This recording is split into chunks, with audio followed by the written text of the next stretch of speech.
বান্দা অবাক হয়ে যাবে, বলবে আল্লাহ এত নেকি আমি করি নাই। আল্লাহ তাআলা তাকে সুন্দর করে বোঝায় দিবেন, বান্দা তোমার ওই নেকিগুলোকে আমি পুষেছি, লালন পালন করেছি, জমা করে রেখে দিয়েছি, এই সব নেকিগুলো হলো তোমার, তুমি নিয়ে যাও। সুবহানাল্লাহ।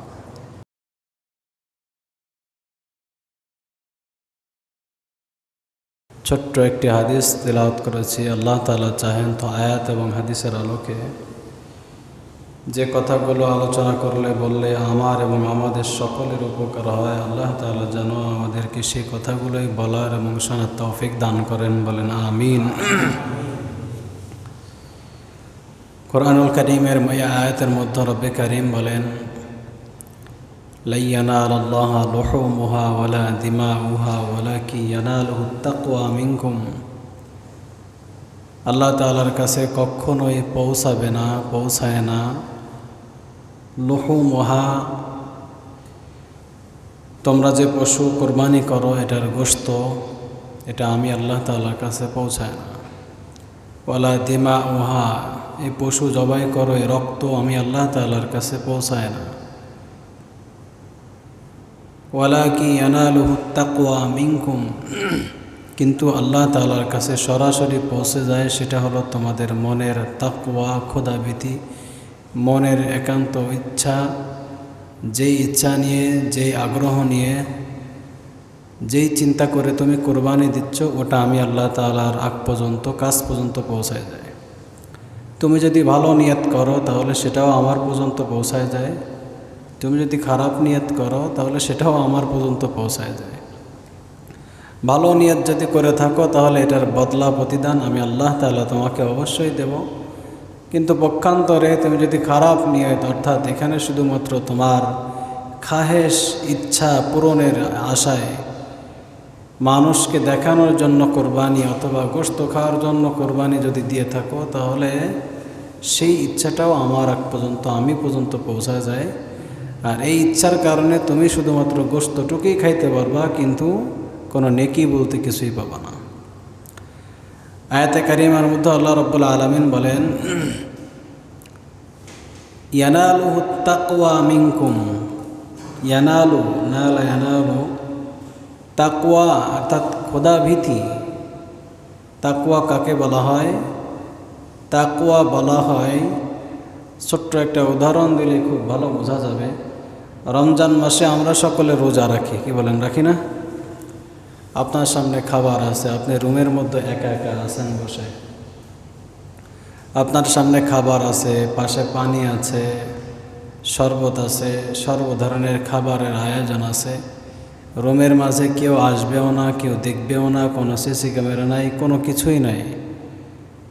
আপনি ইচ্ছা করলে এখন পেট ভরে খাইতে পারেন, মানুষকে রোজার কথা বলতে পারেন যে না আমি রোজা আছি। কেউ আপনাকে বাধা দেবে না, কেউ আপনার দেখবে না, কারোর অগোচরে আপনি পড়বেন না, চোখের নজরে পড়বেন না। এই হালাতেও কঠিন ক্ষুধা নিয়েও ঠিক মাগরিবের আগ মুহূর্তে হলেও, যখন আপনার সবথেকে ক্ষুধা বেশি, এমন অবস্থায় ক্লান্ত অবস্থায় আছেন, পরিশ্রম করে এসেছেন, রুমের মধ্যে একাকী আছেন, খাবার আছে, পানি আছে, সব কিছু আছে, এমত অবস্থায়ও আল্লাহকে ভয় করে, আল্লাহর দিকে তাকিয়ে যে খাবার আপনি গ্রহণ করেন না, কারণ আপনি রোজাদার, আপনি আল্লাহ সন্তুষ্টির জন্য রোজা রেখেছেন, সব কিছু থাকার পরও যেই ভয়ের জন্য খাবার খান না, সেটার নামই হলো তাকওয়া। সেটার নামই হলো তাকওয়া। তো আল্লাহ তাআলা বলেন, বান্দা তোমার ওই যে তাকওয়া, ওইটুকুনি তাকওয়া আমি আল্লাহ তাআলার আগ পর্যন্ত পৌঁছায় যায়। তোমার অন্তরের হালাত কি, এটা আমি আল্লাহ তাআলা পর্যন্ত পৌঁছায় যায়। এ কারণে গত জুমাতে আলোচনায় বলেছিলাম, আমাদের বড় বড় দান, বড় বড় নেক কাজ, বড় বড় আমাল, এটা নষ্ট হয়ে যায় অন্তরের সামান্য লৌকিকতার কারণে, রিয়ার কারণে, হিংসা হাসাদের কারণে।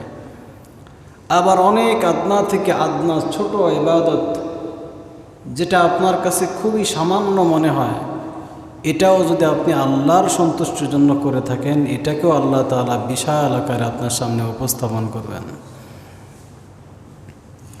কিয়ামতের কঠিন ময়দানে যখন আপনার আমল নামার হিসাব তলব করা হবে, আমরা আল্লাহ তাআলার কাছে দোয়া করি রব্বুল আলামিন যেন আমাদের হিসাব তলব না করেন। কারণ আম্মা জান আয়েশা রাদিয়াল্লাহু তাআলা আনহাকে আল্লাহ রসুল সাল্লাল্লাহু আলাইহি সাল্লাম একদিন বলেছিলেন, আয়েশা, আল্লাহ তাআলার কাছে সবসময় দোয়া করবা যেন আল্লাহ তাআলা তোমাকে বিনা হিসেবে জান্নাত দেয়। আম্মা জান আয়েশা বলেছিলেন, ইয়া রাসূলুল্লাহ, কারণ কি বিনা হিসেবে জান্নাত চাবো কেন? হিসাব নিকাশ হলে সমস্যা কি? তখন রাসূল করিম সাল্লাল্লাহু আলাইহি সাল্লাম বলেছিলেন, আয়েশা, কিয়ামতের কঠিন ময়দানে যদি কার হিসাব তলব করা হয়, চাওয়া হয়, তাহলে তার হিসাব দেওয়ার মতো ক্ষমতা থাকবে না। যার হিসাব চাওয়া হবে, বোঝা যাবে তার আমল নামায় কোনো না কোনো সমস্যা আছে। আর যদি হিসাব চাওয়া ছাড়াই তোমাকে জান্নাতে দেওয়া হয়, তোমার আমল নামা ক্লোজ করতে বলা হয়, তাহলে তুমি বেঁচে গেলা। এজন্য আল্লাহ রাসূল সাল্লাল্লাহু আলাইহি সাল্লাম আম্মা জান আয়েশাকে আমাদেরকে একটা দোয়া শিখাই দিয়েছেন, বেশি বেশি করে এই দোয়া করবা তোমরা, আল্লাহুম্মা হাসিবনি হিসাবান ইয়াসিরা, আল্লাহুম্মা হাসিবনি হিসাবান ইয়াসিরা। ইয়া আল্লাহ, আপনি আমাদেরকে সহজ হিসাব, আমাদের থেকে আপনি সহজ হিসাব নিয়েন।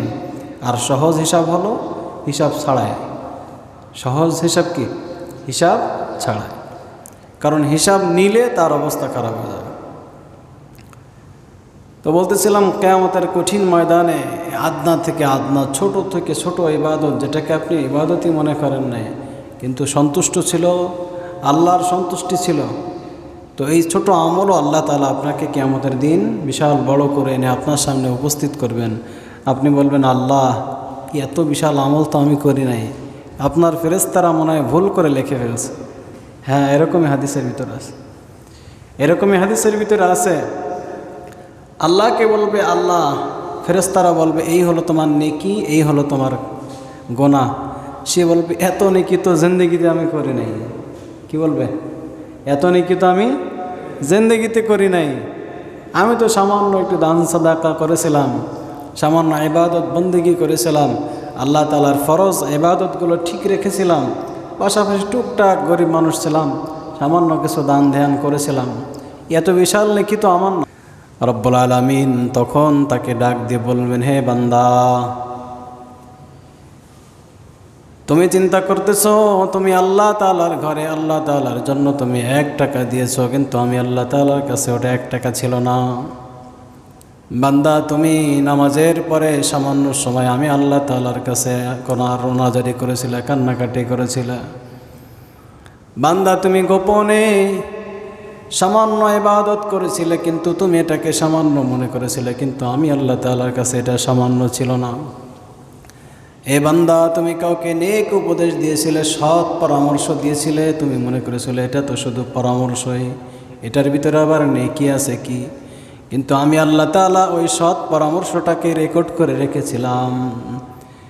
এ বান্দা, আমি আল্লাহ তাআলার জন্য তুমি সামান্য পরিমাণে দান করেছিলে, আমি আল্লাহ তাআলা ওটাই দানকে প্রতিফলন করার জন্য দানটাকে লালন পালন করেছিলাম।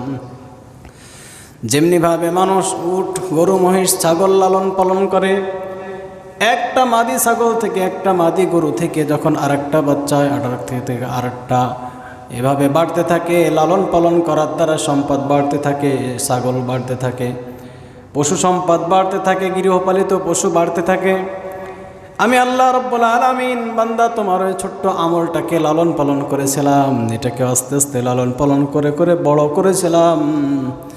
আর আমি আল্লাহ তো ঘোষণা করেছিলাম, তুমি যদি আমার জন্য 1 টাকা সাদাকা করো, দান করো, আমি আল্লাহ তাআলা 1 টাকা থেকে প্রথমে 7 টাকাকে রূপান্তরিত করব।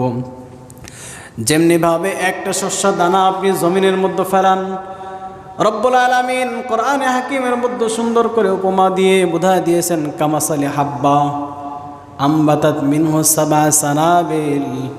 রব্বুল আলামিন কোরআনে হাকিমের মধ্যে উপমা দিয়ে বলে দিয়েছেন, এ বান্দা, তোমার ওই আমলটাকে আমি এভাবে লালন পালন করি, যেভাবে তুমি জমিনের মধ্যে একটা দানা ফেলো, একটা সরিষা দানা, একটা ধান, একটা বীজ ফেলো, একটা দানা থেকে আমি আল্লাহ তাআলা প্রথমে একটা গাছ বের করি, আর একটা গাছের মধ্য থেকে আমি আল্লাহ তাআলা 5টা 7টা শাখা বের করি, ডালপালা বের করি।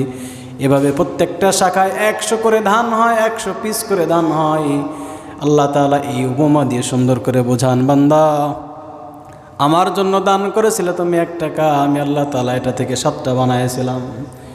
7টা থেকে আমি আবার এই প্রত্যেকটাকে 700 গুণ বাড়াইছিলাম।